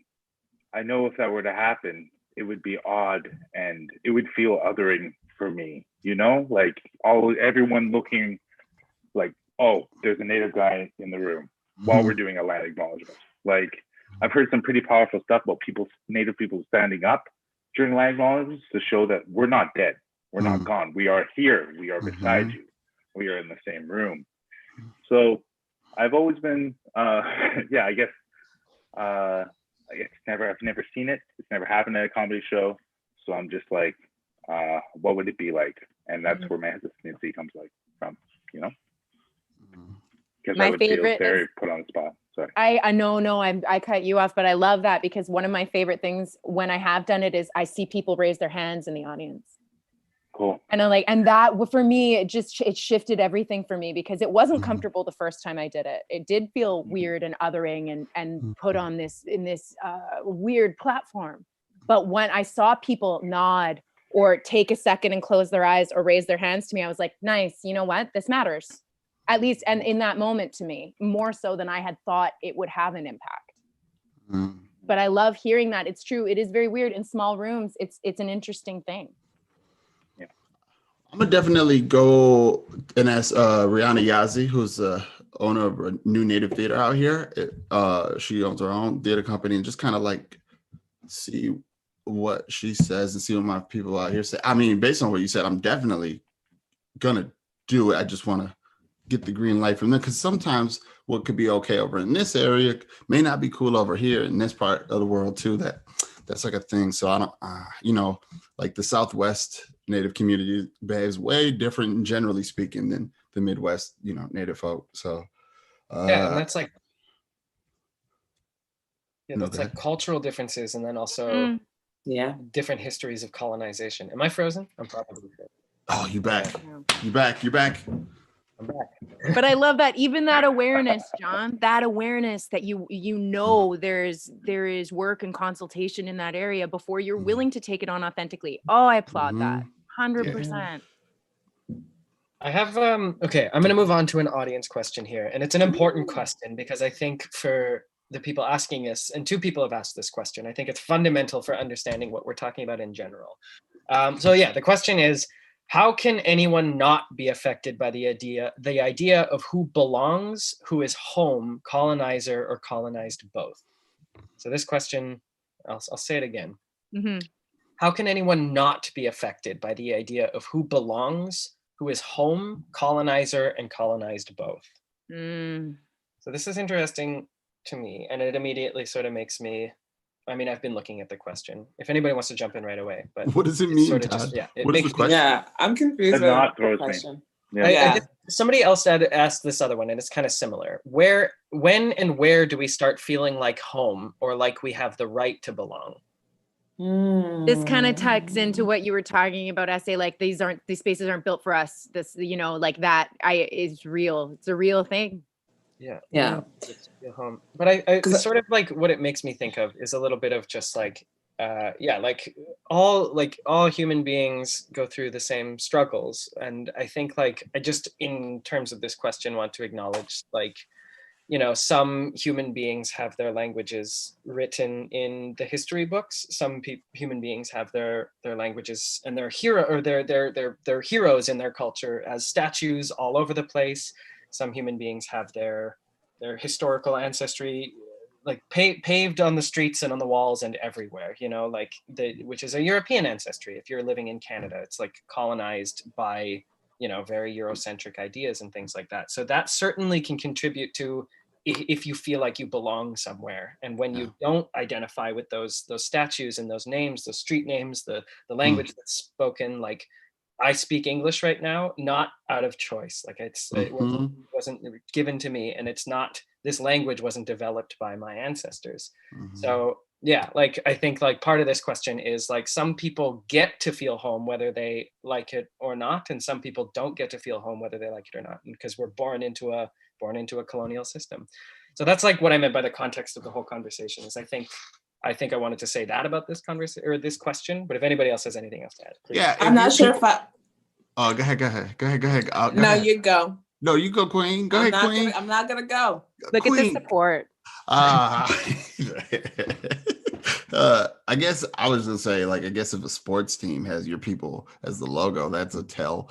And the way you react to that can kind of tell you whether or not you're home. Because we have the Minnesota Vikings, which is not offending any sort of Norwegian or Swedish person at all. So we can kind of see who's feeling at home or not, you know. That's just. I remember, I'm not sure if this answers any of the questions, but at least going off what you said, Todd, of like, when will this ever feel like home? I remember my mom and my dad, again, my lovely parents, said like, maybe it will never feel like home. Maybe you'll never feel comfortable, but you have the right to make your space and you have the right to speak your voice. So, and I try to tell that to anybody that I teach of like, you may not be comfortable, but you still deserve to be here. And getting to that being a home is, I mean, again, pessimist, I think is going to take forever, if maybe never, but it's a long fucking time for that to happen. But now in the present, in the moment, you still have every right to be there, and you still have every right to say what you need to say. And if people don't like it or people will get offended, then they're the problem, and tell them to fuck off. So it's just like, you still have your right to say what you need to say, regardless if it's not your home, because you're here and you're doing this, you're paying the same taxes, you're doing the same things, so you have just as much and even more to say what you need to say, even if it's not your home. Yeah, I love that. I think that has to do with taking your space. Yeah, like owning your space. And this is what I used to teach my teens. I was like, you're going to be the next wave. I'm training you to take my job. What kind of stories do you want to tell? How do you want to start discussions? How do you want to tickle people's emotions? How you show up is your choice. And that's how you hold your own space. I love that so much. Thank you. I had to credit, going back to like a joke, a thing that you said with when getting into comedy, Black people, we don't do improv. I remember telling my aunt when I was like doing improv, but again, still learning. I wasn't like, improv is my thing, I'm taking improv. She thought that like, she was like, oh, what is that? And then I'm like, it's theater. And then she thought I was gay because I was doing theater. So it's just like, it's not even in their mind. But like, I remember my dad coming to watch my first improv show. And again, this African man, arms crossed, not smiling, not laughing. And I knew he hated it. Like I knew, but he was just there because I guess I'm his daughter. But I knew he didn't like it. But I ended up making a Nigerian joke reference. Yeah. And that was the only laugh that he howled. But then then it wasn't until his laughter to be like, oh, and the audience also laughed too. It wasn't just my father, but I was just like, I need to start putting my voice in this. Because like I can make white people laugh, but I can also, I have the history to make my people laugh and other people who look like me. So it was that moment of like, oh, I need to do that more. And so, but like, again, my peers didn't understand it, but again, fuck them. I did, and I will continue to do that. So yeah. But I love my friends. My friends are amazing. And yeah, but like, fight for your space. Always fight for your space. Fight for your space. Yeah. Also, I love that the body language, right, of him just in the front row. Like so many Africans, that is actually a polite thing. Some of the cultures, right? Like to just. Yeah. Like that is like them being intent, and they're there. They're showing up. The American folks will see that and they go, "Wow, tough audience, man! I can't. I just can't handle it." That's our improviser mindset of open body language, though. What we get taught about who we want to play with and how we want to come in. And because if you come in like this, you're closed off to everybody, right? Right. Mm-hmm. Right. I have another question here, and I guess there's not that many questions coming in from the audience because I think a lot of people are just really enjoying this conversation. So props to everybody for being amazing human beings.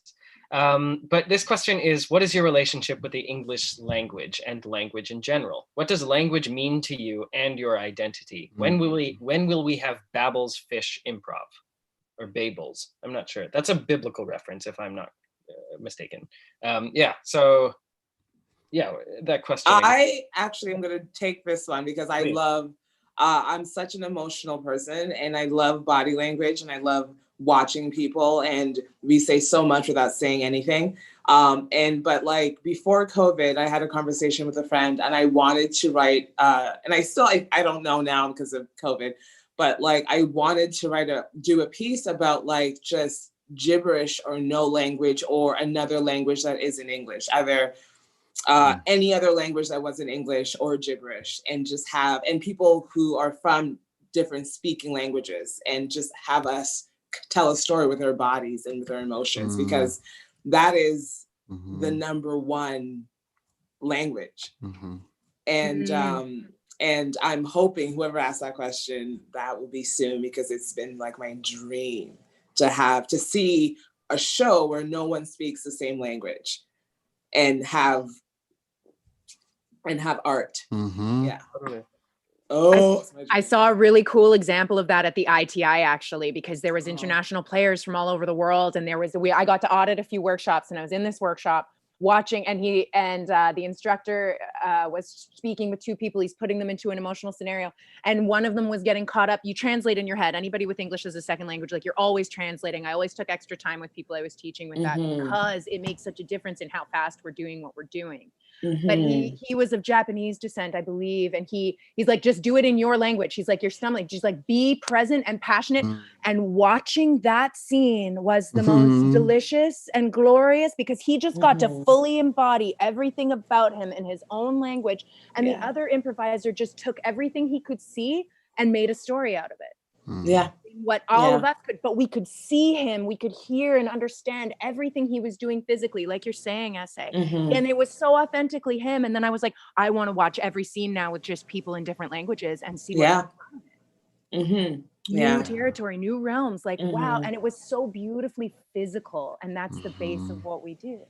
I have a couple answers to this question. One of them is I did do this. We did a show called Babel's Tower at Tower of Babel. Tower of Babel, yeah. And it was it was at Rapid Fire as part of the Bonfire Festival, which is like experimental improv, and every improviser that could speak a different language performed on stage, and it was basically like doing a gibberish scene, but we had to rely on physical offers and like just really looking at each other's body language, and you'd say something in your language that was completely unrelated to what they were doing, and they'd be like, say it in their language, and it was really cool. It was really awesome. But then the other thing about this question is, like, I don't know, I've noticed something in myself, and I haven't quite noticed it in a little while, which is just like, I get super defensive of my culture. Like, I get really defensive when I hear questions that are kind of just like, why don't you speak Cree, which implies so much. And so, like, my relationship to English is that I didn't choose this language. I would prefer to speak Cree, and I will do a show in Cree for you, but you won't understand it. No one, like, the society doesn't speak Cree. And like, I sort of, like, in my defensiveness, read this question as like a defense against fetishization, which I think a lot of people might have expectations, especially in this panel when we're talking about decolonization, is that we're talking about putting feathers in our hair and doing improv, which is not at all what I intend with my decolonial work. Like, my decolonial work will not look like what you think it looks like. It'll be exactly this. Like, it'll be all of us talking and laughing, because if you ask any Cree what it means to be Cree, they'll say, we love to laugh. Like, we love to make jokes, we love to laugh. And so I would love to dismantle this expectation of what it means to do decolonial improv, because it's not going to look like what you think it looks like. It'll be political, and it'll be like integrated into the economy. It'll be part of this very, like, harder, like systemic difference, and it won't always be just putting feathers in your hair and doing improv. So like that's just how I felt when I read that question, and I wanted to share that with all of you and see if that Yeah, I know. I love that because I think of that as a lens shift. Sorry, John. No, as a what? You think of it as a what? As a lens shift. Yeah, like you're right. It's not going to look like how you think it's going to look if you're looking at it through a colonial lens, or you haven't widened your lens, or you're, Sorry, go ahead, John. No, the lens shift is key. Like that's crucial, and having that empathy, and it makes me think of like, okay, so I said my mother has schizophrenia, and she's had it since I, could speak. So my relationship to her is that I don't take what she says at 100%, like the literal words, right? There's a different thing that we're doing when me and my mother communicate. There's another thing happening. I have to tune in a whole nother way, right? I have to be fully there with her in a certain way. And I think that has allowed me to show up with people in that same way, that may speak English, maybe they don't speak English. I guess shorthand, we're talking about empathy, really. But it's more layered than that, more nuanced to that, because I'm taking in the idea that my ego is involved, and especially with the English language, we've just been indoctrinated. If you can spell the words correctly, you're going to go very far. And I got horrible spelling. I just learned how to spell elephant. So, thank you so much. But yeah, I think about that a lot. And like, there has to be this idea that like Barack Obama was so amazing and he could speak so well, and he's such a great leader and all that. And I think about like the value we put on people who can speak this language, good English, well. Yes, and it's like, and what I'm hearing is the more they can sound and reflect Queen Elizabeth in England, the more important and the more stake we have in them. And I'm not trying to chase Queen Elizabeth. I don't want to. I can't. I'll scare her. She'll clutch her pearls in her purse, and I can't have that on my record. So there we go.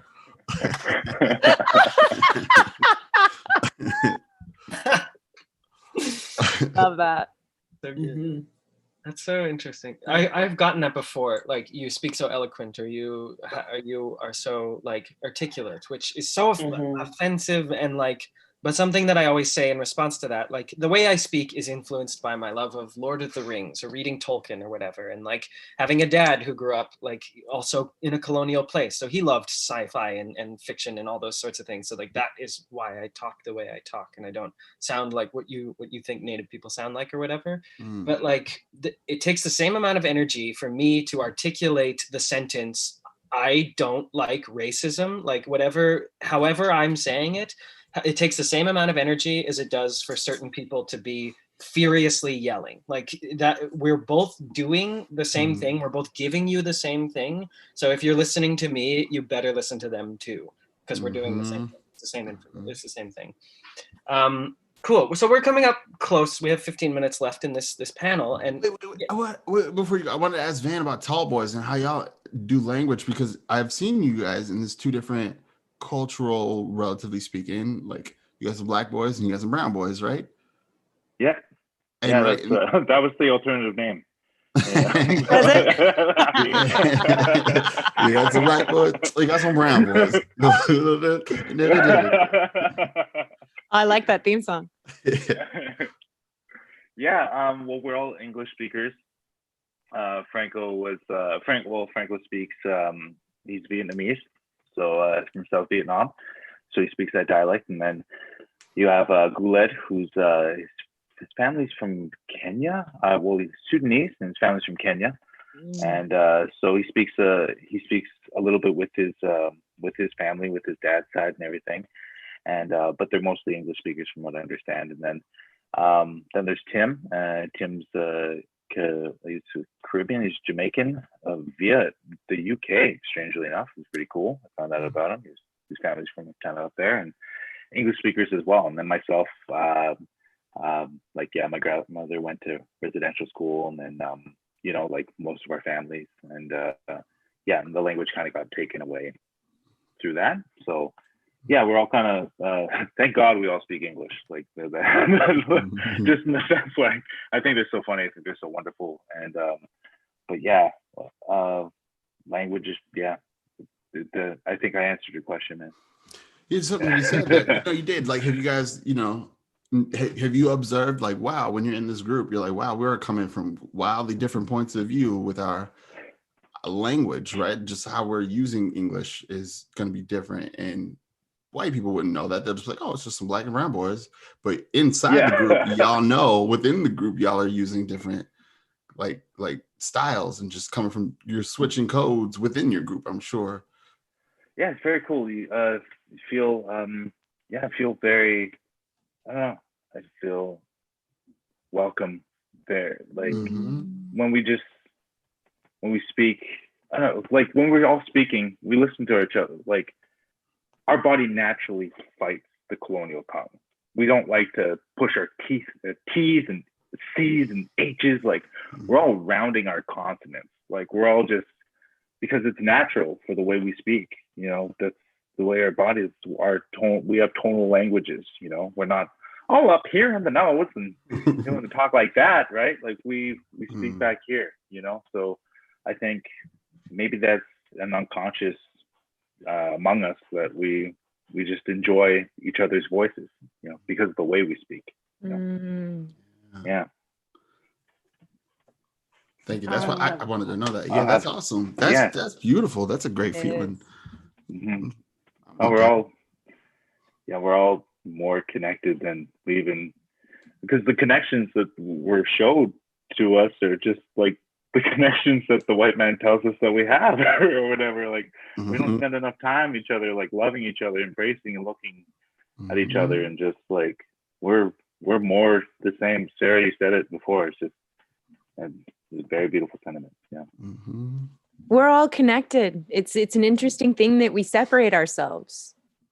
Also, sorry, Essay, I gotta say that saying the land, acknowledging the land where you're coming from, and then doing the land that you're on, I think that's so wonderful, and it feels like our ancestors are meeting. Like it is crazy. That's how like I felt, that, right? To be like, every time, sometimes when I'm sad, I walk alone and I think of my grandmother. I never met her. Ooh, sorry, there's an onion in the room. You got me just now when you said that. Oh my God, so I'm not gonna look, but my grandmother, based on what my mom has told me, she loved traveling, but she couldn't go far, obviously. And she taught herself so much. And when I say that, and I just think of her to be like, she's here in Vancouver and she would never imagine being here. So it really connects me to her and my ancestry. So I love it. This onion is so powerful. Yeah, it's everywhere. It's everywhere. I'm so grateful for that, Essay. Thank you for sharing thank that. you so much. Thank you. Oh, and she's smiling at you walking. Right? Yeah, she is. She's smiling at you walking these streets. Yes. Yeah. So we're coming close to the end. I wanted to ask if anybody in the panel had any questions that they wanted to ask each other. Like just thank you. That's what I just did. Sorry. Yeah, no, it's perfect. It's awesome. Like you totally read my mind, which was really good. Intuitively ahead of the curve. Yeah, because we have like 10 minutes left, and there's a little bit. There's 10 minutes left. If anybody has any other questions, but then there's also another audience question if we wanted to go there. I have a question. How do you guys like keep your energy up? Yeah.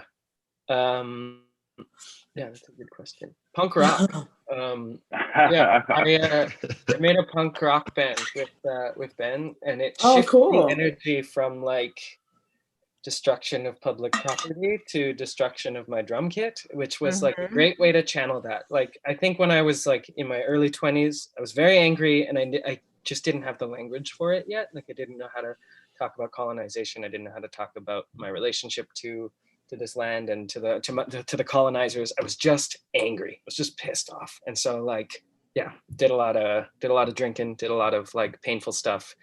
But then punk rock like found a way to really scream about it and have people affirm that screaming in a way that, and it doesn't matter if you're Native, like everyone is screaming in that space. And, there's boneheads in every community. So like sometimes there's weird people in that, but yeah, that's my answer to that question is punk rock. Oh, God. I mean, I replenish with my connection to nature for sure. And I've been really trying to focus on my self-care, especially having this space that none of us knew we were going to get, right? Like everything being kind of just pulled out from underneath us, not knowing anything in a constantly shifting landscape. We don't know what's going to happen next. So I was like, okay, well, what grounds me? Like touching the earth, using my hands, being, like baking and gardening and being outside and talking to animals and talking to plants. And like, that's what's replenishing me right now, because I don't have energy exchanges with incredible performers. Like even doing this right now is filling me up in such an incredible way, because we don't have access to this. Like I was every day I was with people, I was having exchanges, and that was really filling me up in some ways and, like lessening in others. But I've really looked at what it means to keep my well full so that when I am engaging, it's meaningful.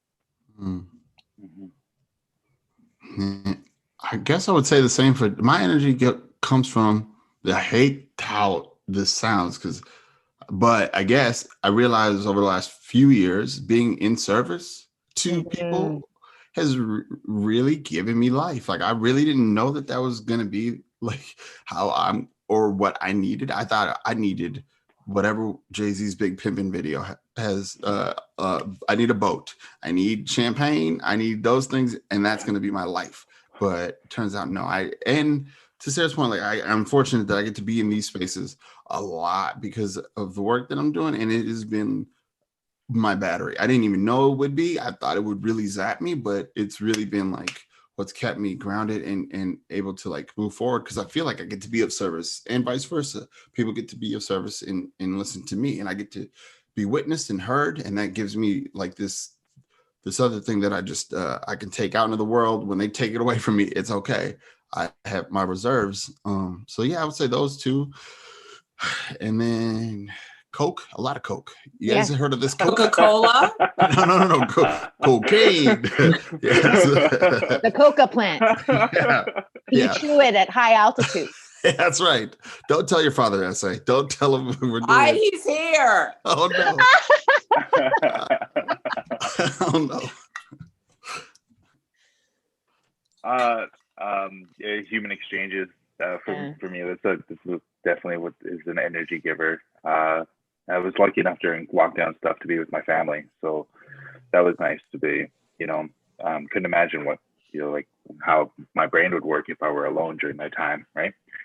So I think just nothing gives me more of an energy boost than exiting a conversation with a laugh. Like I feel as soon as I get a laugh, I'm like, I can get the fuck out of here. I can go do my own thing. I can just like I made you smile, and hopefully that does nice things. But I like my alone time. I'm gonna yeah. Cool energy boost.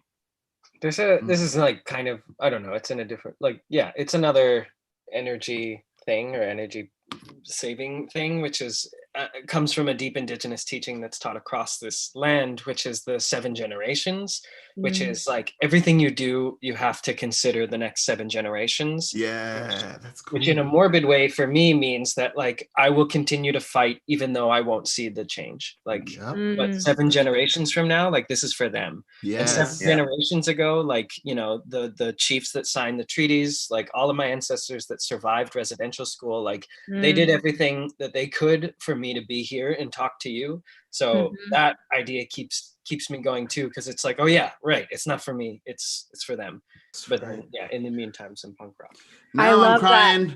I love that, because it works in reverse too, that when you heal something now, you heal it for your entire generational line, which means if you're moving forward with that kind of intention, imagine what we're healing as we go. Yeah.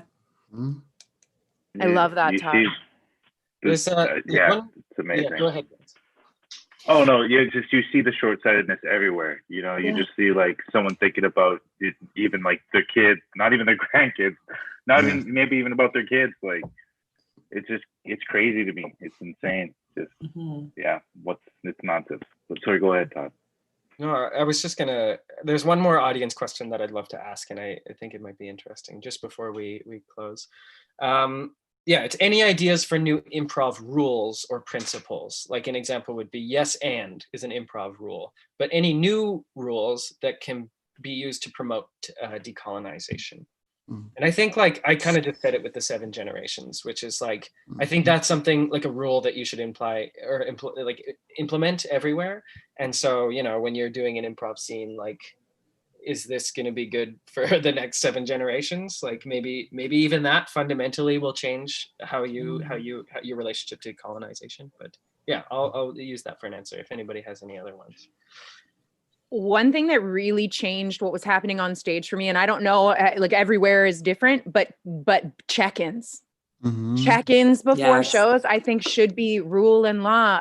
Boundary check-ins, pronoun check-ins, comfort level check-ins, physical check-ins, because what we're building only works if we trust each other and if we're not being open or clear about what is within our boundaries and what's off limits. Then it's not real trust. And there are many shows where if it's not happening, I try to initiate it. Like, hey, I don't know you. We're about to get on stage together for the first time. I'd like to know something about you before we do that so that I can better support you or lift you up. But I think that should be check-ins with everyone should be an improv rule. And for me, I would have to say just having the right to stop a scene or just stop anything if you're not comfortable in doing anything. Because again, it's improv. You'll pick it up later. Just you can stop. Know that you have the right to also stop. To say no. To say no. We get so trained to say yes, but it's also okay. Sometimes no is the yes. Yeah. Yes. Yeah. Ah. Yeah. I don't know. Vance? I've had check-ins have been amazing. I've had some of the best scenes of my life after a check-in, like just the boys coming in, how you doing? Like you seem a little bit off. What's up? And then you open up and you get honest, you get truthful, and then you're just like, oh shit, now I'm all teary-eyed, and you know, I'm like, the boys are patting me on the back, telling me it's all right. Whoa, we got to go make people laugh here right away. Let's do it. And then you go up and you're just on fire. Everything's so sharp and you're so quick, and you're just like, wow, okay, yeah, I had a bunch of shit in my body. Like I didn't need to be there, you know? Like I was able just to be honest and open and put it out into the air, and creator takes it, and you know, I'm able to just do what I want to do. You know, it's great.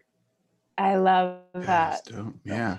I get just echo, I would say yes, and is a principle, and then another principle would be real general, but y'all already said it, but whatever we could do to have unapologetic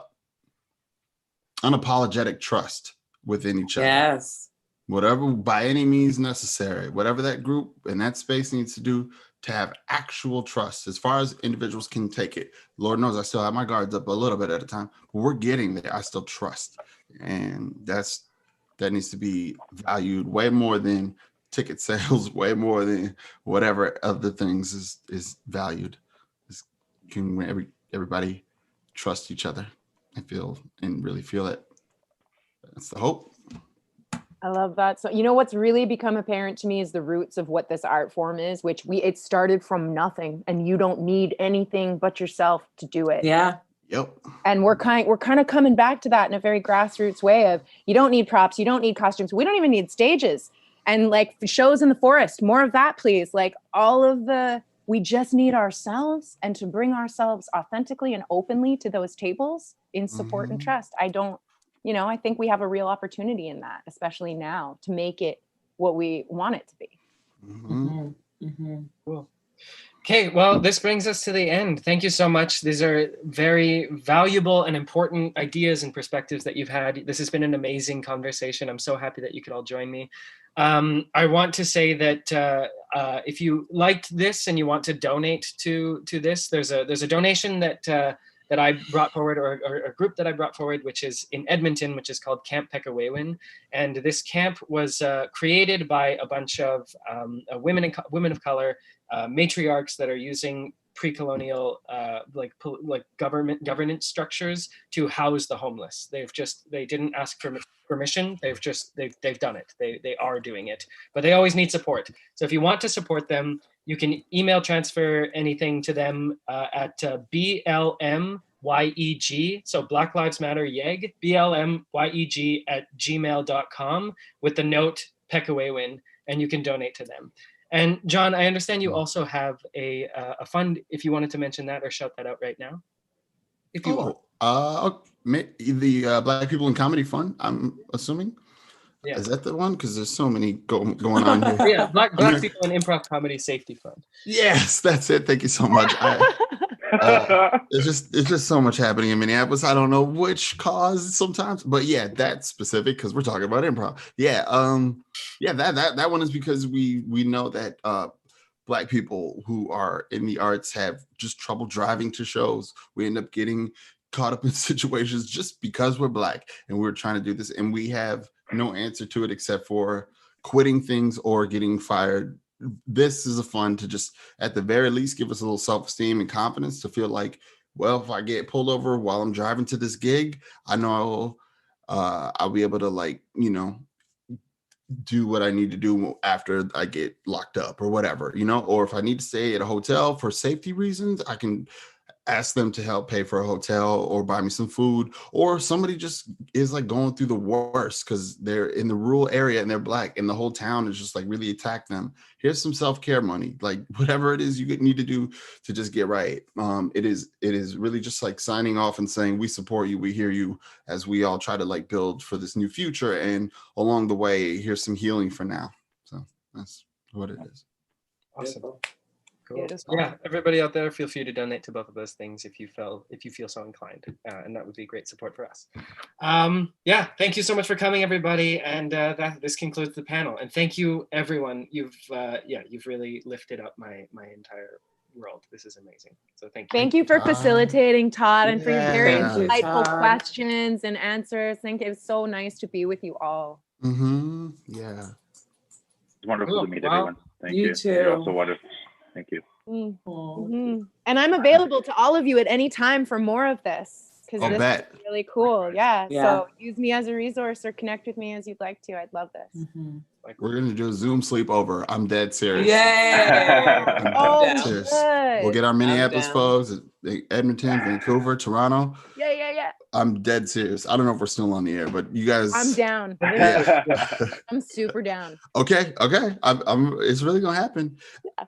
It'll be a game show, like, you know, for the people. But I've got so many great pajamas for this. Okay. You said sleepover, and I'm like, oh, Yeah. I've got to wear all my fun pajamas. All right. I'm dead serious. All right, it's happening. What is it? Cool. Now I'm officially gonna like sign it off. So yeah, thank you all for coming. Our stagehand, wonderful technician. You can kill the transmission. Thank you. Oh, yeah. Bye. All right. Bye.